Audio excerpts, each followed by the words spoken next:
The BRICS group of nations looks likely to expand in the near future. Russian President Vladimir Putin has told a meeting of the group that over 30 countries have expressed a desire to join BRICS. Putin says the group will discuss its expansion at the meeting, while keeping in mind the need to maintain efficiency. President Cyril Ramaphosa is also expected to address the summit. Meanwhile, UN Secretary-General Antonio Guterres arrived in the Russian city of Kazan today to attend the meeting of the heads of state of the BRICS group. Earlier this week, Ukraine's foreign ministry criticized Guterres for accepting Putin's invitation to attend the BRICS summit while staying away from a peace summit on the war in Ukraine. Guterres' office has said he would discuss the Ukrainian conflict with Putin as well as the crisis in the Middle East. В обход универсальной схемы сертификации кимберлийского процесса. Хорошо зарекомендовал себя Международный центр антимонопольного права и политики БРИКС. Считаем нужным и далее развивать это направление, в том числе запустить межгосударственную платформу по справедливой конкуренции. Отмечу успешное проведение в сентябре в Москве заседания руководителей и экспертов налоговых служб стран БРИКС. Well, as you see there, those were live visuals in Kazan, where President Vladimir Putin is addressing the summit there. In studio with me, I do have panelists Kenneth, Dr. Kenneth Creamer. He's an economist from Wits University. Mika-tekiso Kubayi. He's a senior researcher at the Institute for Global Dialogue. And Sophie Mokoena, SABC News international editor. And of course, we are going to be discussing, some of the implications of this BRICS summit, BRICS membership, the expansion thereof. And so without any further ado, we'll get straight to it. Thank you so much for joining us. Super. So this is the first BRICS meeting under the new expanded format with the additional countries of Egypt, Ethiopia, UAE, and I forget the other one, but yeah. So, and of course, Saudi Arabia has still yet to admit or allow, to agree to joining BRICS as it has been extended the invitation. But from your vantage point, what do you think each of the parties has to offer in this grouping?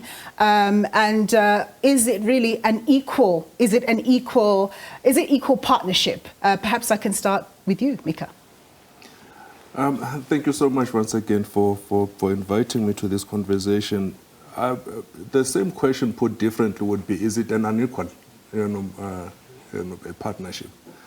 And you can judge it, in any which way you want, depending on the lens.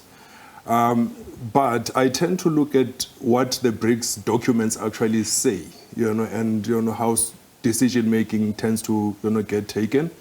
And if we agree that BRICS arrive at decisions based on consensus, then one could make an argument, that there's a fairly equal, relationship. Yes. If you like. Yeah. And this is despite the, of course, the nature differences in the bilateral, relationship between different members. Yes. Yeah. Dr. Creamer, there's a conversation. 30 countries, additional countries want to join BRICS over and above the new ones. Isn't it wise to give it time to actually assimilate the new ones that have joined and see how the organization works? Or would it be beneficial to suddenly have more people, more countries admitted, and come January 2025, there's an additional 5 countries there? What are your thoughts around that? Yeah, so the country you forgot, I think, was Iran. Iran. So it's UAE, Iran, Egypt, and Ethiopia. That's right. And I think it's really significant that it's growing as rapidly as it is. It seems to be capturing the imagination of many countries around the world to be part of this growing bloc. And I think what guides South Africa, our doctrine with regard to this, and what are our objectives, and for those other countries joining, would be 2 things. The one is the economic significance of this bloc. The ability to expand trade and investment. For South Africa, we're an open economy. Trade is about jobs. Whether we can export citrus fruit, meat into these new markets, it's about jobs, and we all know that's our priority. The second is around the principles guiding the reshaping of the global order, and participating in that as well. So those are the 2 things that countries want to be part of. Sophie, President Ramaphosa is expected to speak imminently at the summit. What can we expect him to say based on what he's been saying already and what you already know? Well, I think the president will communicate a message that cooperation is quite important. And that cooperation will be in relation to trade and investment, security, and culture. And I think at this point in time, where you have challenges in different regions of security, that will come as part of the president's emphasis. And that will be your Palestine question in particular, where the president will call on member states to support the cause of the Palestinians and also indicate to member states of BRICS that it looks like the world is looking away in terms of the many people who have died in Palestine, and also calling out Israel. And I think he is going to characterize what Israel is doing in the Middle East as a genocide, keeping that narrative and being consistent in line with South Africa's position as they approach the hearing of that International Court of Justice, which will happen soon in the Netherlands. But secondly, he's going to emphasize a need for cooperation on issues of security, because we know that advisors of member states of BRICS did meet as part of the build-up to this meeting, looking at peace and security around the world. And of course, I think for me of interest will be the UN Secretary General's statement to member states. We know that when he was in South Africa last year, the emphasis was on the transformation of the multilateral institutions, such as the IMF and the World Bank, that has reached itself by date in terms of its mandate, just not helping developing countries. And that message, the SG will take it to the G20 later in Brazil, showing that consistency. And up to COP29, he will again communicate this message, particularly looking at climate change. Yes. And these are the issues that are going to dominate the talks. But on the margins, I can tell you it's going to be more interesting rather than at that round table. And as China is now presenting a powerful nation, and I think the issue of trade, particularly when you look at the trade challenges between China and the United States of America. Yes, now you say we see that Xi Jinping, the president of China, is addressing the summit. Mika, I wanted to ask you about Russia's push for an alternative financial architecture, given the fact that, of course, they're under heavy sanctions from Western nations, but over and above that, it's felt that it might be a good mechanism for BRICS members and other countries to join in so that they can, freely trade and so on and so forth. What does that look like in your view? How quickly can they do this? A BRICS currency seems to have been written off for now. Trading amongst themselves in each other's currencies. How soon can that take shape, do you think? A couple of things. It's not so much an alternative financial architecture per se that they are looking at instituting at this BRICS summit. You will recall that last year at the Johannesburg II Declaration, the summit in Sandton, instructed, practically the ministers of finance and governors of the Reserve Bank to go and investigate, a feasibility of, a payment sort of, system, clearance, mechanism, of sorts, right? To see what sort of model, what sort of instrument, can be devised to make trading between intra-BRICS, trade, smoother, easier, and therefore attract, greater integration and so on. And of course, that was against the backdrop of, some debates, around whether or not there would be a single currency. And of course, it was argued by many that, look, you would hardly have an integrated, BRICS, economy, if you like, right? There isn't enough, of integration. There isn't enough, of the many criteria you require for such. But, at least, at the very least, some sort of instrument, that can, be easier and more accessible to everybody could be a start, of something, going forward. Now, of course, it was, pitched at pitched as an addition to what currently, is on offer in the world, such as SWIFT, and the others. So it's not a replacement of anything. And I think it's a very important point to make because in 2009, when the first BRIC statement at the time specifically says, right, that there is no intention to replace anyone or anything. There is no attempt, to combat anyone or anything. However, a reform of the financial architecture is necessary and is important. Right? So you have to have some measure of equity, some measure of democratization of the system. Multilateralism broadly, but the global financial architecture specifically. So this is another attempt, another move, maybe small, but another move towards, that, particular goal as well. The NDB, for instance, was another, exercise, in that direction as well. Yeah, you're jumping ahead. I wanted to ask Dr. Creamer about the NDB. Dr. Creamer, you might have some comments around the not so alternative financial architecture question that I posed, but I wanted to ask you about the New Development Bank. Obviously, its role is to help BRICS countries invest in infrastructure, boost their countries, and so on and so forth. To what extent has it been successful in this regard so far? And what further mandate do you see it getting at this particular summit in terms of how much more it can do? Because, of course, many of these developing countries need investment in infrastructure in order for them to, to move to the next level.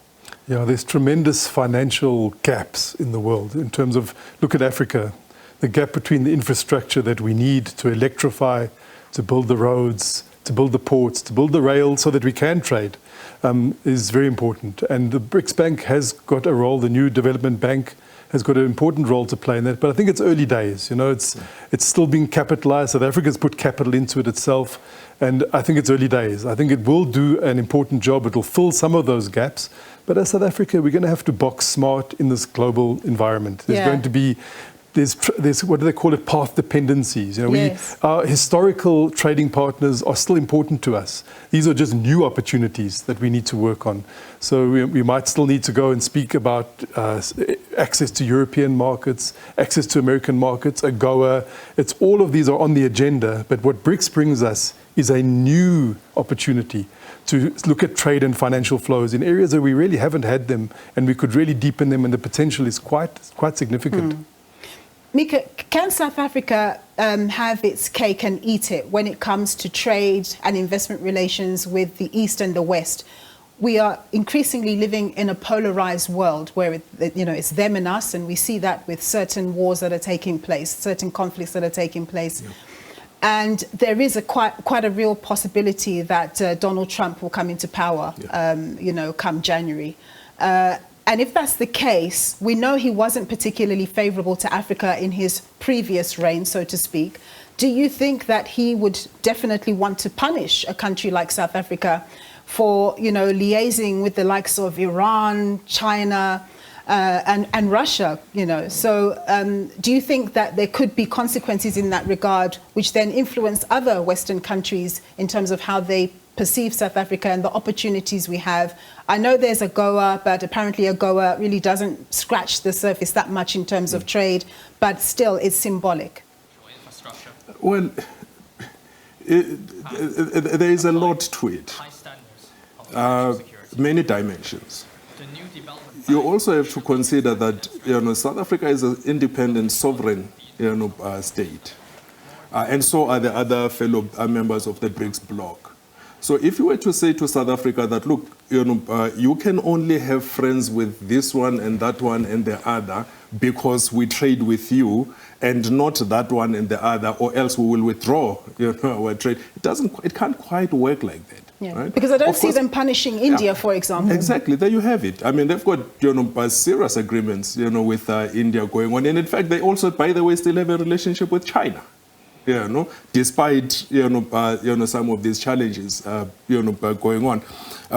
So a simple answer would be yes, that's how it must be. South Africa and many countries across the globe are unaligned.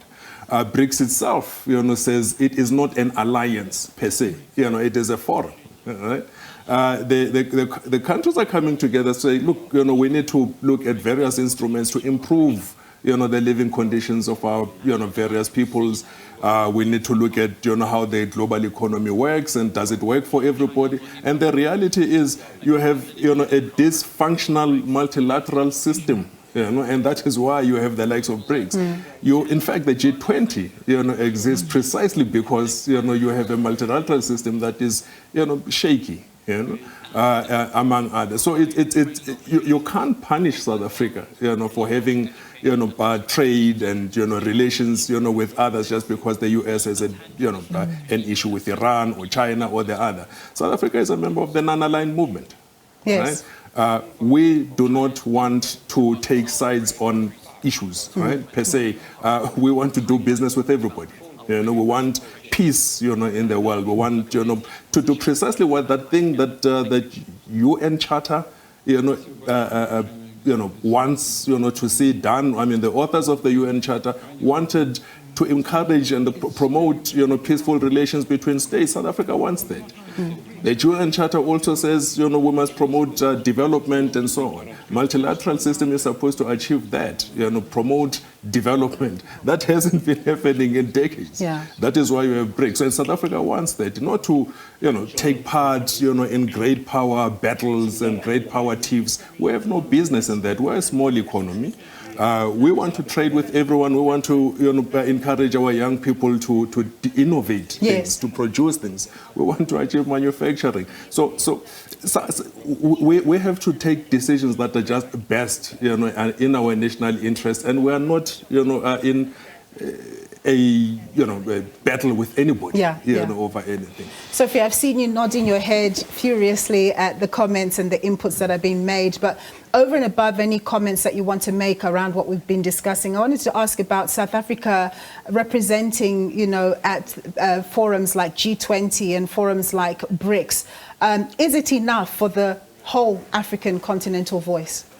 Well, I think it's not enough. I think many countries would want to be in those meetings. But fortunately, when you look at changes that were brought in relation to the G20 when it was in Asia, there has been an agreement that the African Union will be part of the G20. And of course, preparations are currently underway. And this year, African Union had representatives with all the meetings that took place in Brazil as part of the build-up to Brazil. As you know, that Brazil will be hosting the G20 this year. And already in South Africa, those interactions have started already. We saw the AU delegation meeting with the Sherpa a week ago, and preparations are underway. As soon as South Africa takes over on the 1st of December, you'll see those meetings happening in South Africa, and the African Union will be represented. In relation to BRICS, that expansion, besides this meeting where you have member states, there's going to be another meeting today and tomorrow of Friends of BRICS, where you will see other countries coming in. Venezuela is there, you have Congo is there, you have many other countries who will engage in the same way it happened in South Africa, where there was, yes, a meeting of member states, full member states, and later friends of BRICS and those who would want to join BRICS. And therefore, the interaction is broad, and I think African countries, those who want, can do that. And we know, unfortunately, this time around, it coincides with the Commonwealth meeting in Samoa starting today, and therefore some of the leaders you have seen coming to BRICS are currently in Samoa, I mean Nigeria, Rwanda, to mention the few, all the Commonwealth member states. And therefore, the world is changing. And the GS of the General Secretary of the United Nations going to BRICS, it's because a number of countries will be there, and some are African countries. And you know that now you have also Ethiopia and Egypt. These are big economies on the continent. And therefore, it's becoming powerful, particularly for me, joining Ethiopia and Egypt, it's quite a milestone for the continent. Yeah. But I fully agree. For South Africa, no one can dictate to South Africa who South Africa's friends would be. The BRICS member countries cannot force South Africa to abandon their friends in the West or in America. The same, the friends in the West or in America or the European Union cannot force South Africa to abandon the friends in Asia and in other regions. And therefore, it's all about South Africa's foreign policy. Yeah. In the meantime, we do see that the leader of Egypt is addressing the summit.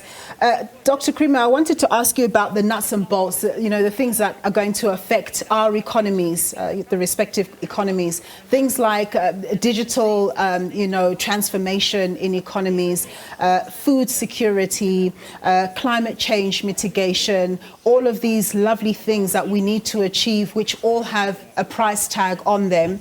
How do you think the BRICS Summit can help in that regard? We know, for example, that China is way ahead in the area of renewable energy. It's a key supplier in that area. Will having relations with them mean that we manage to get a better deal? What do you foresee in terms of what we get out of that, in terms of these very important things that can change our economy and its trajectory? Yeah, those are really important questions. I'm going to get to them in 1 second. I just wanted to reflect on the discussion that we had regarding the South Africa might be a small open economy with 60 million people versus countries with billions of people, but we're really strong in international affairs, the land of Mandela, the land of resolving the black-white conflict that happened in this country. That we're known for that, and I think we bring that weight into the discussions, and I think we must build on that commitment to multilateralism, to the rule of law, to peaceful resolution in Africa and in other parts of the world as well. To get back to your question, and that gives us that reputation, but to get back to the nuts and bolts question, very important, because China, for example, is a leader in many industries that are developing, whether it's lunar landings, whether it's renewable energy, whether it's something else South Africa needs is grid investment. We're talking about Eskom needing to build thousands and thousands of kilometers. And automotives, electric vehicles. There's many areas where I think we should look at opening our doors to investments from that country. It brings a lot of technological advantages and can help to create jobs and build our economy. In Africa as well, those are where the gaps are. And China is a very important player in that field. And not just China, other countries as well. But particularly if you look at the Middle Eastern countries, they're major export markets for us. We're already starting to there's a BRICS Business Council, very active, looking at opening those doors for us. And when you hit with trade barriers, you need this kind of negotiation, forums, discussion. We can say, look, is this phytosanitary the correct thing that we need to have? Yeah. And you need forums, you need dialogue, you need discussion. The world is getting very dangerous. It's going into a dangerous mode where might is right. People are throwing out the rule book. We need to be a voice against that and say this is not the way to resolve the world's problems, how to govern the world. Yeah. In the meantime, we do see that President Lula of Brazil is speaking virtually. He couldn't attend in person. Apparently, he had a fall at home and was advised by his doctors not to travel. So he's doing his speech virtually. At least he's still participating, as Brazil, of course, is a key member of the BRICS, the first letter of the BRICS. I wanted to ask you, Mika, about the conflicts that are happening in the world.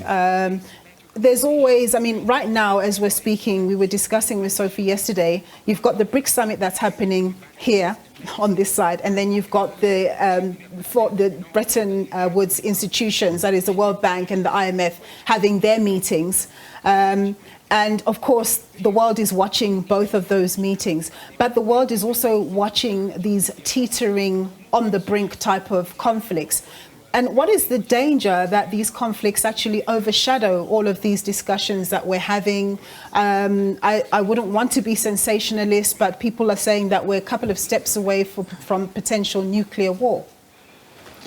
Well, a couple of things there. Firstly, I don't think anyone wants a nuclear war. No one wants, because no one would win that. I think everyone understands that. No one wants that. Everyone wants to still go back, home at the end of a long day at work and have a hot meal and a soft bed to sleep on. Everyone wants that. Right? Now, I've been following some, discussions, at the IMF, and there's a trend that they pick up, on how investment flows are starting to shift, to follow, to mimic, geopolitical alliances, how, investments, foreign direct investments are starting to, take that sort of cue. Lending, even starting to, take that sort of cue. You ask about, the danger. I think it's already there in that form, at least. Right? Yes, the world, will be watching. They'll be watching both of them. Remember that the BRICS economies are also important members. They're also important members of the Bretton Woods institutions, IMF and the World Bank.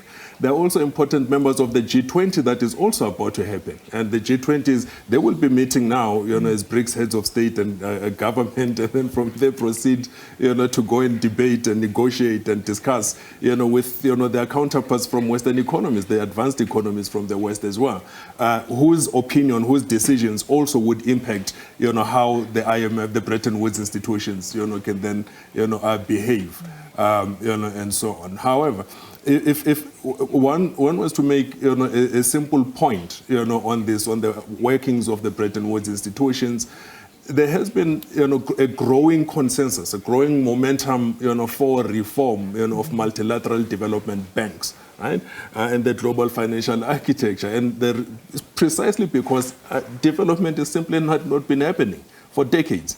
It has not been happening. There's just something wrong, with the way things are right now. And, if you follow some of the statements from the head of the IMF, and others, that they agree that, look, something has to be done. You have to get more financing, for infrastructure that Prof spoke about a moment ago, infrastructure for development, in the global south, actually, in the main. Developing economies, you need greater financing for that. You have an African Development Bank, for instance, giving huge figures, 200 billion per annum, in annual, spend that is required, just to get Africa, for instance, to be, on a decent, foot, compared to its counterparts in the West, and so on. You had G20 India last year saying you need an investment of over $4 trillion in order to per annum $4 trillion per annum in order to meet the SDGs, for instance. And you are likely to have the same pronouncements in this year's G20. And probably the same outcomes next year as well when we host a G20, because it's a real something has gone wrong with that with the system. Yeah. So that's why you have the BRICS in the first place. Something has gone wrong and it has to be fixed. Dr. Creamer, given what Mika has just been telling us and the overview that he's been giving us, the IMF talking about global debt likely to reach $100 trillion by 2030. That's just like around the corner. And of course, we know that probably China and the US account for most of that debt. But for developing nations, it's quite tough. The IMF also saying that they're quite concerned about developing nations' ability to service the current debt that they have. And yet these huge developmental needs. The South African model that we're developing now is multi-funding, a little bit of development financing institutions funding, private sector funding, and so on and so forth. What do you think is the way forward that is sustainable for sustainable growth and development for African nations in particular, and I suppose BRICS countries going forward? Because it seems as though, I'm sure, maybe 20, 30 years, similar conversations that we're having now were being had. I think it's got much worse in the wake of the COVID pandemic and crisis. If you look at the data, many African countries, we had a beginning of the century, Africa was looking stronger. There was democratization and they were starting to access Euro markets, global markets on their own account. But we're in now a phase post-COVID, we're in a fiscal crisis in many African countries. It's really difficult. You saw the unrest in Kenya when they were trying to tax more to try and balance their fiscal books. Many of those countries, and Kenya is one of the stronger countries, many countries just have not got the fiscal capacity to do the development that has to be done. And we need to look at how the purse strings through the IMF, through the BRICS Bank, through the special drawing rights of these different organizations, there needs to be a stronger consensus built as to how we allow the African countries to get out of this fiscal trap. They're in a deep fiscal trap. They can't access the financial markets. There needs to be official aid, or not even aid, official finance flowing into those countries. And then it must be about changing the growth potential of those economies. How do we spend that money? We talk a lot about Operation Vulindlela in South Africa and getting the supply side operating. The challenges are even more immense. It's not about fixing, it's about creating, in some cases, the potential to grow those economies, a base on which they can be grown. So that must be the challenge. Get the finance and then use the finance for growth. I think that's where we're at. Right. As we wrap up, Sophie, I'm going to end with you. We see there the Prime Minister of Ethiopia speaking, addressing the summit at the moment. Sophie, of course, BRICS is a forum, as we've been told. There are many different countries there, and they have their own individual agendas, but they're seeking to work together for the purposes of development. What are your confidence levels that things like politics don't trump the economics of why these fora are established to begin with? You can't divorce development from politics, because politics can lead to security challenges, and security challenges can lead to failure in relation to development. So you will still have the discussions around political dynamics globally. And therefore, you will have those meetings. And when you look at the statement at the end of the summit, when they talk about the expansion again now, there's a reason why they want to expand. And the reason, in most cases, must also look at political intentions. And therefore, there will continue to be political issues. You saw the past few years, since the war in Ukraine, when you look at the meetings of these multilateral forums, you find a situation that at times they are even being derailed by political issues and security issues. For example, the G20, the past two meetings of the G20 was quite difficult because they couldn't come up with a statement that was agreed upon by all member countries because of the war in Ukraine. So when you draft that communique, you have to be very careful. Maybe in Brazil they might agree because they have realized that they need each other more, in terms of agreeing so that they can resolve the global issues. But also on the issue of the debt that you spoke about, that's exactly what Guterres is going to talk about here, to say developing countries are squeezed, the poorer countries are squeezed. And that started, we know, with the financial crisis and then, of course, COVID and the wars, because it has also affected supply chain. Food is expensive. And therefore, it's going to call for the transformation of your IMF and the World Bank. Because when these institutions were established, the aim was to assist countries that were involved in the Second World War to rebuild and redevelop and recover.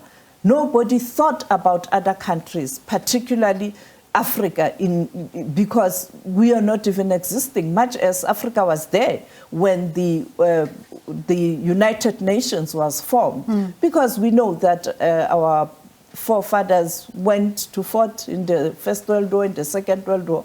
But now Guterres is saying, as the head of the United Nations, let's transform these institutions so that they can help everybody, not just the developed North. When the developed North go to this institution and borrow money, the interest is reasonable. The poorer countries, when they go there to borrow money, the interest is exorbitant and they can't even pay. Some of them, the interest is equal to their GDPs. And therefore, these are some of the issues that must change. And BRICS, much as it's a new formation, it is assisting with its development bank. It might not be that massive, but it is trying to assist the developing nations, as we saw Dilma Rousseff, the president of BRICS there, and he had a meeting with Putin yesterday. I think this is something that Putin, as the current chair of BRICS, spoke to her about. How do we jack up, or how do we ensure that we really make a difference in helping developing countries? I do recall President Ramaphosa speaking among his presidential and premier peers, speaking about that exact issue, about the interest rates that developing nations have to pay vis-a-vis what developed nations have to pay, which is, of course, as you say, very unfair. We've concluded our panel discussion. Thank you so much to all of you. Dr. Kenneth Creamer from the University of Witwatersrand, and Mika-tekiso Kubayi, Senior Researcher at the Institute for Global Dialogue, and of course, Sophie Mokoena, our International News Editor.